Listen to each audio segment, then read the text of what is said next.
Targeted ইউনিভার্সিটিতে targeted documents, targeted ওয়েতে documents গুছানোটা উত্তম। অবশ্যই প্রফেশনাল কোনো এজেন্সি দিয়ে কাজ করাবেন। অবশ্যই যে ইউনিভার্সিটিগুলো আপনি টার্গেট রাখছেন সামনে অন্য সব ইমিগ্রেশন গুলো হবে, সো চেষ্টা করেন 6 মাসের ব্যাংক স্টেটমেন্ট দেওয়ার জন্য। এই যে ইনটেকে যারা 6 মাসের ব্যাংক স্টেটমেন্ট দেয় নাই, অনেকের হয়েছে আবার অনেকের হচ্ছে না।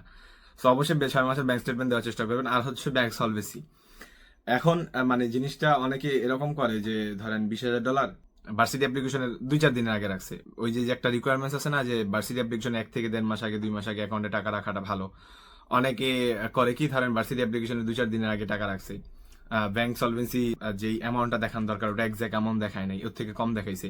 যেমন $20,000 দেখানো দরকার, আমি মনে করি যে যেহেতু তাহলে 25 লক্ষ টাকা সেফ জোন, সো তার থেকেও কম দেখাইছে। সো এখানে একটা ধরেন ওর ড্রব্যাক গেল বা মাইনাস পয়েন্ট গেল। তো ব্যাংক সলভেন্সির ক্ষেত্রে অবশ্যই স্ট্রিক্ট হবেন। কিছু কিছু ইউনিভার্সিটির ক্ষেত্রে কিন্তু যেমন ইপির ক্ষেত্রে 3 মাস আগেও ব্যাংক সলভেন্সি রাখতে হবে, ভার্সিটি অ্যাপ্লিকেশনে 3 মাস আগে অ্যাকাউন্টে টাকা রাখতে হয়।